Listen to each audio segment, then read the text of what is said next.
कल के वीडियो को ही लास्ट वीडियो को ही कंटिन्यू करते हैं। लास्ट वीडियो में हम बात कर रहे थे alkyl halide and aryl halide. तो एल्काइल हैलाइड के बारे में बात की है कि एल्काइल हैलाइड का इंट्रोडक्शन कल बात कर चुके थे, कुछ पार्शियली इंट्रोडक्शन का बात कर चुके हैं और स्टार्ट कर चुके थे कि प्रिपरेशन कैसे होता है। अब इस प्रिपरेशन में डिफरेंट मेथड है, जिसमें पहला मेथड बात कर रहे थे हम लोग अल्कोहल के साथ। और इस अल्कोहल में मैंने बात किया था कि डिफरेंट केस है, और इस केस में पहला केस था HX के साथ। HX कल ही आपको बता चुके थे कि HX का 4 केस है, that means HF, HCl, HBr and last one HI। इसमें से HF के बारे में और HI के बारे में बाद में बात करते हैं। सबसे सिंपल फॉर्म जो होता है वो HBr के साथ होता है। अब HBr के साथ है कि सिंपली आप देख रहे हैं कि अल्कोहल का रिएक्शन हम यहाँ HBr के साथ कर रहे हैं, H2 आराम से रिलीज़ हो रहा है, RBr का फॉर्मेशन हो रहा है और H2 रिलीज़ हो जा रहा है। लेकिन अगला केस जैसे हम देखेंगे HCl का, यहाँ से थोड़ा ध्यान देना है आपको। HCl के केस में हम देख रहे हैं कि जैसे अल्कोहल का रिएक्शन आप HCl के साथ करते हैं कॉपी पर, यानी कि आपके सामने तो HCl बन चुका है, इसमें तो कोई प्रॉब्लम नहीं है। लेकिन ऐसा होता है कि HCl का परसेंटेज काफ़ी कम होता है। अब सिंपल मानिए कि अगर आप 100 रुपीज़ खर्च कर रहे हो और 50 का आपके पास अगर प्रोडक्ट बन रहा है तो कोई फ़ायदा नहीं है, और ऐसा काम हम करते नहीं है जिसमें फ़ायदा ना हो। तो हम देखते हैं कि क्या किया जाए जिससे कि परसेंटेज ज़्यादा हो जाए। तो देखा जाता है कि जब कभी भी अगर आप HCl के साथ अगर सम अमाउंट में ZnCl2 मिला दें, तो ZnCl2 को ऐड करने से एक नया कंपाउंड तैयार होता है जिसको हम ल्यूकास रिएजेंट बोलते हैं। तो देखा जा रहा है कि अगर आप अल्कोहल के साथ जब आप HCl का रिएक्शन करो और इस रिएक्शन में यानी कि सम अमाउंट ऑफ ZnCl2 मिला दो, तो प्रोडक्ट जब RCl बनेगा तो इसका परसेंटेज यील्डिंग काफ़ी ज़्यादा हो जाएगा, यानी कि हाई परसेंटेज बन रहा है। अब हाई परसेंटेज बन रहा है यानी कि आपके पास जो प्रोडक्ट बन रहा है वो काफ़ी ज़्यादा बन जा रहा है। तो यहाँ पर मुद्दा ये है, यानी कि आपको देखना है कि ल्यूकास रिएजेंट का यूज़ करके जब हम कभी भी एल्काइल क्लोराइड बनाना चाहेंगे तो परसेंटेज यील्डिंग ज़्यादा होगा। ये एनसीईआरटी का काफ़ी इंपॉर्टेंट टर्म्स है और आपके एग्जाम के लिए भी इंपॉर्टेंट है, इसलिए आप ल्यूकास रिएजेंट को हमेशा याद रखें कि HCl प्लस ZnCl2 इसके मिक्सचर को ही हम बोल रहे हैं ल्यूकास रिएजेंट। ये आपके लिए काफ़ी इम्पॉर्टेंट है और आप इसके बारे में चर्चा कर चुके होंगे, नोट्स में आप पढ़े होंगे कि ल्यूकास रिएजेंट का यूज़ किया जाता है टेस्ट ऑफ अल्कोहल में। इसके बारे में हम पहले भी बता चुके हैं कि ये टेस्ट ऑफ अल्कोहल में यूज़ होता है, और फिर फर्दर हम बात करेंगे क्लास में जब आपसे मिलेंगे। तो यहाँ है कि नेक्स्ट रिएक्शन अगर हम देखें कि अब हम बात करते हैं case of HI and HF। इस दोनों के मामले में थोड़ा प्रॉब्लम है। मतलब ऐसा होता है कि HI और HF दोनों RI और RF बनाने में आसानी से बन नहीं पाएगा। कारण है कि HI के मामले में थोड़ा प्रॉब्लम होगा, HF में भी प्रॉब्लम होगा। अब एक एक करके अगर हम प्रॉब्लम पर बात करें तो अगर आपके पास अल्कोहल हो, इस अल्कोहल का रिएक्शन जब आप HI के साथ करो तो HI जो होता है वो स्ट्रॉन्ग रिड्यूसिंग एजेंट होता है। अब स्ट्रॉन्ग रिड्यूसिंग एजेंट में आपको पता है कि रिड्यूसिंग एजेंट में ये हाइड्रोजन यहाँ से डोनेट करेगा, तो प्रॉब्लम क्या होगा कि प्रोडक्ट बनने के दौरान ये अल्केन बन जाएगा। आपको चाहिए क्या, RI, और प्रोडक्ट आपको क्या मिल रहा है, अल्केन, इसलिए ये प्रोसेस पॉसिबल नहीं है आपके लिए। उसी तरह जब हम अल्कोहल का रिएक्शन HF के साथ करते हैं, जब कभी भी HF के साथ अगर हम करेंगे तो यहाँ भी प्रॉब्लम होगा कि फ्लोरीन क्या है, हाई इलेक्ट्रोनेगेटिव है। अब बहुत ज़्यादा इलेक्ट्रोनेगेटिव होने के कारण ये भी रिएक्शन पॉसिबल नहीं है, मतलब यहाँ पर नो रिएक्शन। तो दोनों केस में प्रोडक्ट बनता ही नहीं है, इसलिए एक नया रिएक्शन हम करते हैं जिसका नाम है हैलोजन एक्सचेंज रिएक्शन। अब हैलोजन एक्सचेंज रिएक्शन नाम ही क्लियर कर रहा है, एक्सचेंज मतलब क्या होता है, बदला बदली करना, आपस में एक्सचेंज कर लेना। तो ये हैलोजन एक्सचेंज रिएक्शन दो फॉर्म में आता है। इसका एक फॉर्म है फिंकेल्स्टीन रिएक्शन। अब फिंकेल्स्टीन रिएक्शन जो है ये फॉर्मेशन ऑफ RI है, इसके मदद से हम RI का फॉर्मेशन करेंगे, दैट मीन्स ये RI बना रहा है। इसमें आपको सिंपली याद रखना है कि या तो आप RCl ले लो, इसका रिएक्शन हम sodium iodide that means Na के साथ करते हैं in the presence of acetone. तो आप देखिए इसमें हैलोजन एक्सचेंज होगा, मतलब ये प्रोडक्ट बनेगा RI प्लस NaCl सॉल्ट के रूप में बाहर होगा। इस जगह पर गौर करना है कि आप RCl की जगह RBr भी ले सकते हैं, यानी कि दोनों में से कोई एक ले लो, या तो RCl ले लो या RBr ले लो, रिएक्शन NaI के साथ करो in the presence of acetone, तो फाइनल प्रोडक्ट आपके पास RI मिलेगा। दूसरा फॉर्म जब आपको बनाना हो फॉर्मेशन ऑफ, अगर फॉर्मेशन ऑफ RF हम करें तो RF बनाने के लिए एक और रिएक्शन करते हैं जो है स्वाट रिएक्शन। इस स्वाट रिएक्शन में हम वापस वही या तो RCl ले लें, इसका रिएक्शन अगर हम AgF के साथ करें तो प्रोडक्ट फाइनली RF बनेगा और AgCl बाहर होगा। यहाँ भी आप RCl की जगह RBr का यूज़ कर सकते हैं। ये चारों केस आपके सामने हैं। आप याद रखिएगा कि स्वाट रिएक्शन का जो डिटेल है वो क्लास में हम बात करेंगे, क्योंकि इसमें बहुत सारा क्योंकि केवल AgF नहीं होता है, कोई भी हैवी मेटल के साथ हो सकता है। डिटेल स्टडी हम लोग क्लास में करते हैं। नेक्स्ट मेथड जो प्रिपरेशन का है, एक इम्पॉर्टेंट मेथड है सैंडमेयर रिएक्शन। अभी हम सैंडमेयर रिएक्शन का बात कर ले, काफ़ी इंपॉर्टेंट रिएक्शन है और ये सैंडमेयर रिएक्शन एराइल हैलाइड बनाने का मेथड है। मतलब ये सबसे इंपॉर्टेंट मेथड होगा एराइल हैलाइड बनाने के लिए। इस रिएक्शन का 2 स्टेप है, यानी कि फर्स्ट स्टेप में आप एनिलीन ले लो, आपको पता है कि एनिलीन है। इस एनिलीन का रिएक्शन हम NaNO2 और HX के साथ करें तो कंपाउंड बनता है बेंजीन डाइजोनियम सॉल्ट। इसका नाम है बेंजीन डाइजोनियम सॉल्ट। अब सेकेंड स्टेप में यानी कि बेंजीन डाइजोनियम सॉल्ट जो रहेगा, इस बेंजीन डाइजोनियम सॉल्ट से आप हर चीज़ बना सकते हैं। यानी कि आपको 4 फॉर्म लाना है, या तो आप फ्लोरोबेंजीन बनाओ या क्लोरोबेंजीन बनाओ, आइडोबेंजीन बनाओ या ब्रोमोबेंजीन बनाओ। इसके लिए फिर हम सेकेंड स्टेप में अलग अलग फॉर्म लाते हैं।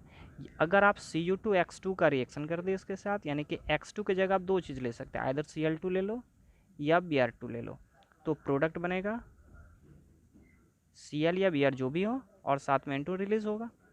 अगर हम सेकेंड स्टेप में रिएक्शन पोटेशियम आयोडाइड के साथ कर दें तो आइडोबेंजीन, और अगर आप HbF4 के साथ कर लो तो प्रोडक्ट बन जाएगा फ्लोरोबेंजीन।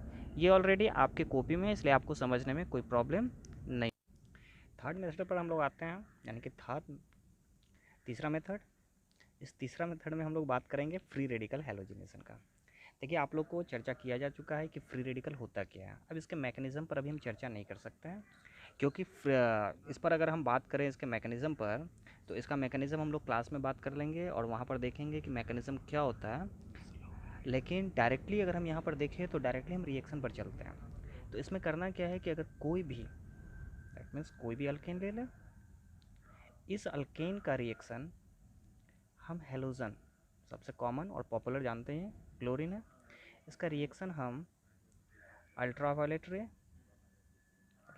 सनलाइट की प्रेजेंस में अगर करें तो क्लोरीन इसके अपने अपने यानी कि रिस्पेक्टिव पोजीशन पर आएगा। अगर आप देखो तो पहला पोजीशन ये है, सेकंड पोजीशन यानी कि 2 अलग मिक्सचर ऑफ एल्काइल हैलाइड बनता है। दैट मीन्स पहला कंपाउंड क्या बनेगा, CH3 CH2 CH2 Cl। एक और कंपाउंड बन सकता है, यानी कि सेकंड मेथड नंबर पर CH3 CH Cl और CH3। अब इसको अगर हम आपको सिंपल देहाती भाषा में अगर समझाएं तो देखिए, ये Cl2 जो है वो किस फॉर्म में है, Cl2 यहाँ Cl के फॉर्म में है, और अगर आप यहाँ पर देखो तो CH2NH है। यहाँ से देखिए एक HCl बाहर हो गया तो Cl अपनी जगह पर आ गया। वही काम अगर हम यहाँ भी करें, इस जगह पर भी वही हो सकता है कि अगर आप CH रखे हैं तो इस जगह पर H होगा, वहाँ भी वही चला जाएगा, यानी कि यहाँ से एक H को रिलीज़ कर रहे हैं और Cl अपनी पोजीशन पर आ रहा है। हम लोग अभी तक जो भी प्रिपरेशन मेथड पर है, हर प्रिपरेशन मेथड में खास था, इम्पॉर्टेंट था। टोटल चीज़ यहाँ पर पॉसिबल नहीं है, पहले बता चुके हैं कि NCERT का आप हेल्प लीजिए, साथ में जो भी नोट्स में दिया हुआ है उस नोट्स को बार बार आप देखिए। और जैसे कुछ प्रिपरेशन मेथड को ही यहाँ छोड़ा जा रहा है, मैंने यहाँ पर ल्यूकास रिएजेंट का जो टेस्ट है उसको छोड़ा है, क्योंकि वीडियो मेरे लिए थोड़ा अजीब है, आपको देखते नहीं हैं, मज़ा आता नहीं है हमको, इसलिए थोड़ा हेजिटेशन के साथ आपको पढ़ा रहे हैं। तो अब हम डायरेक्टली चलते हैं, कंपाउंड तो तैयार कर चुके हैं, जैसा भी कंपाउंड बना होगा कंपाउंड तो बन ही गया। अब कंपाउंड अगर तैयार है, अब कंपाउंड कैसा है, मुद्दा है देखना कि कंपाउंड क्या है कैसे है। तो कंपाउंड के बिहेवियर पर बात करें, तो कंपाउंड के बिहेवियर पर अगर हम बात करें तो एक एक करके इसके प्रॉपर्टीज़ पर चलते हैं। जैसे एक प्रॉपर्टीज़ आप लोग सब के सब जानते हैं, नाइट्रेशन। तो नाइट्रेशन के बारे में आपको पता है कि मान लो कोई भी अगर हम ले लो, जैसे आप क्लोरोबेंजीन ले लेते हैं, इस क्लोरोबेंजीन का रिएक्शन किसके साथ कर रहे थे, HNO3, साथ में क्या था H2SO4। अब कॉन्क ले रहे हैं या डाइल्यूट ले रहे हैं, ये आपको हम पहले ही बता चुके हैं, इसलिए यहाँ पर हम जान के छोड़ रहे हैं कि आप उस पर फोकस कीजिए। अब अगर हम कॉन्क और डाइल्यूट, ये क्या है, ये क्लास का मैटर और क्लास में पूछा जाएगा, जान के छोड़ा जा रहा है। तो आप देखें यहाँ पर हम दो फॉर्म में कंपाउंड बनाते थे, एक बार ऑर्थो पर और एक पैरा पर, और आपको बताया जा चुका है कि एक मेजर होगा दूसरा माइनर होगा। अब मेजर में ये हम आपको बता चुके हैं कि ये माइनर था और ये बता चुके हैं कि ये मेजर है। अब मेजर और माइनर का मामला है कि आपको बता चुके हैं कि यहाँ पर एक स्टेरिक हिंड्रेंस का मामला होता है, कंपाउंड अनस्टेबल हो जाता है, इसलिए वो कंपाउंड कम बनेगा। यानी ये जो कंपाउंड है पैरा पोजीशन पर, पैरा नाइट्रोक्लोरोबेंजीन, ये मेजर कंपाउंड बनेगा। टोटल का यानी कि जो भी लिखा जा रहा है उसके नोमेनक्लेचर पर थोड़ा फोकस कीजिएगा आप लोग, और नोमेनक्लेचर पर ध्यान। अब थोड़ा जल्दीबाजी में मैंने स्टार्ट कर दिया डायरेक्ट केमिकल प्रॉपर्टीज़ का। तो आपको बता दें कि केमिकल प्रॉपर्टीज़ को जो बताना भूल गए हैं, सॉरी उसके लिए। अब नहीं भी सॉरी एक्सेप्ट कीजिए, उससे मतलब क्या, आप थोड़े सुन रहे हैं मेरा बात, मतलब हम नहीं सुनेंगे, आपको तो सुनना ही मजबूरी है। केमिकल प्रॉपर्टीज़ थ्री टाइप्स का होता है, आपको बताया जा चुका था, नोट्स में ऑलरेडी है। एक सब्स्टिट्यूशन रिएक्शन, दूसरा एलिमिनेशन रिएक्शन, और लास्ट वन था रिएक्शन विथ मेटल। अब रिएक्शन विथ मेटल, इसमें से दो रिएक्शन आप काफ़ी ज़्यादा पढ़ चुके हैं, सब्स्टिट्यूशन भी, रिएक्शन विथ मेटल भी।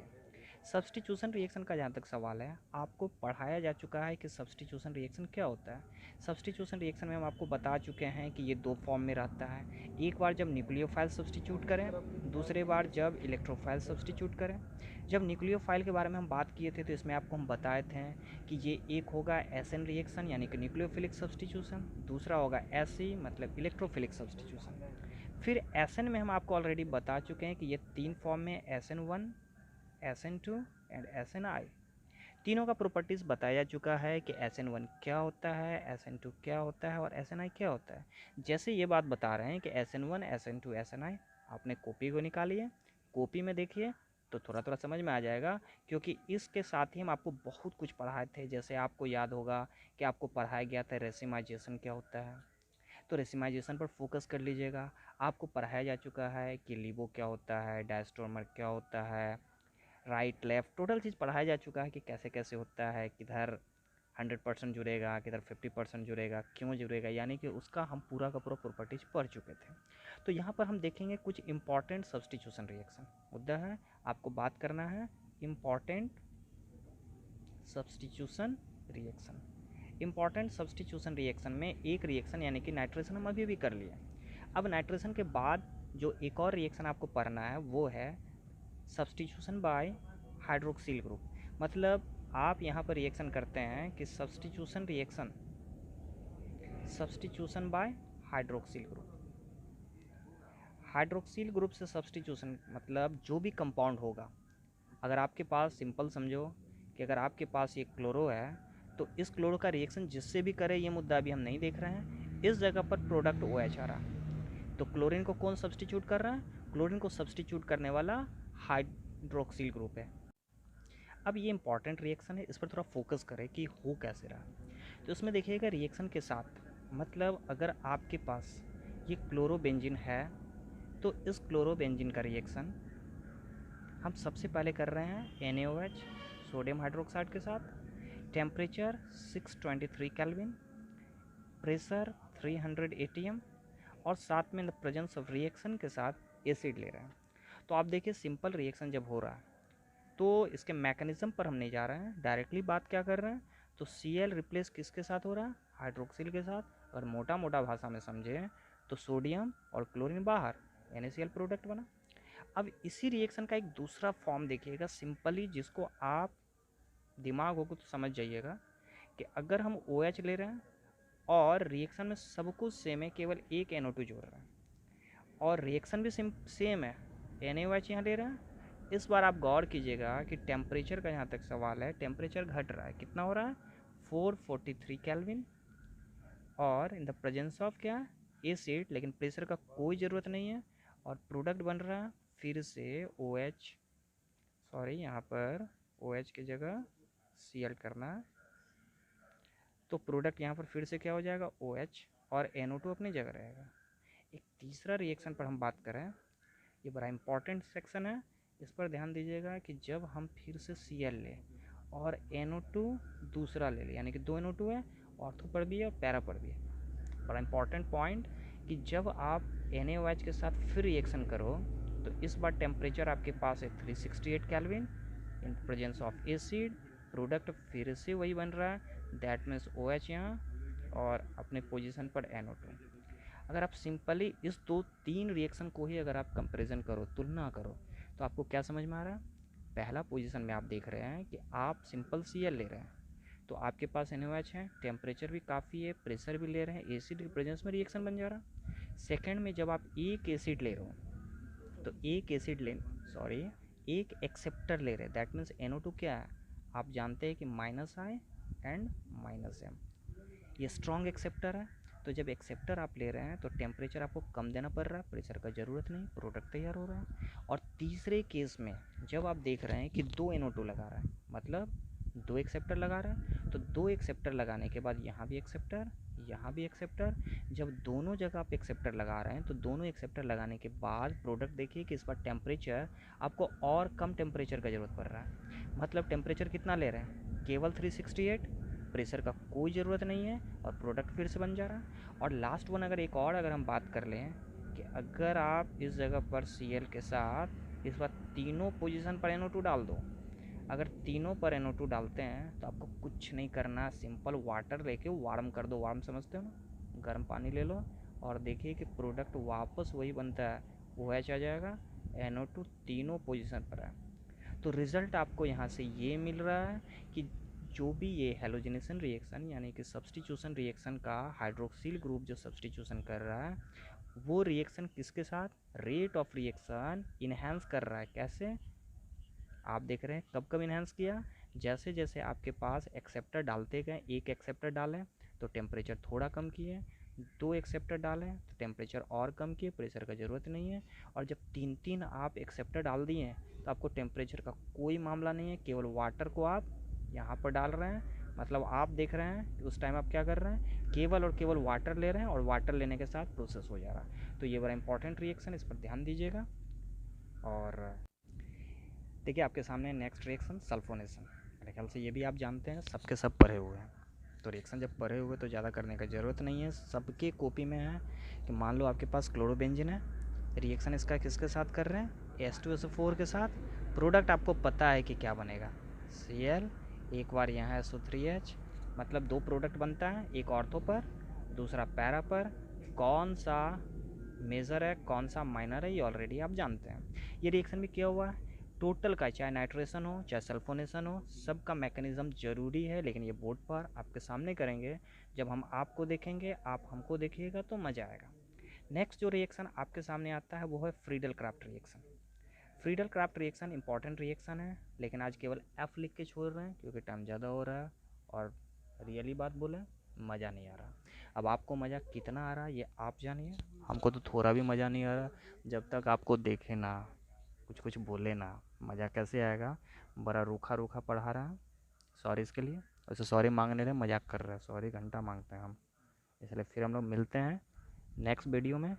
कोशिश करेंगे कि अगले दिन ये चैप्टर ख़त्म हो जाए, तब NCERT का कुछ क्वेश्चन करेंगे। और थोड़ा कोशिश कीजिए, मेहनत कीजिए, जब हम लोग मिलेंगे साथ में तो अच्छा पढ़ाई होगा, आपको कोई प्रॉब्लम नहीं होगा। फिर हम आपको फिर से गारंटी दें एज ए कुंदन सर, बात सही बोल रहे हैं, टेंशन मत लीजिएगा, आपका पूरा का पूरा आपके सामने 100% ये मामला है कि सिलेबस ख़त्म होगा कब, तो 14 जनवरी तक विथ 20 + 20 कितना होता है 40 टेस्ट। इसके साथ मैं आपका सिलेबस पूरा ख़त्म करूँगा, थोड़ा अच्छा पढ़ाऊँगा। इसमें मज़ा नहीं आ रहा, बोर्ड में जगह नहीं आ रहा है, लिखते रहें, काट रहे हैं, मिटा रहे हैं। तो मिलते हैं हम लोग ब्रेक के बाद।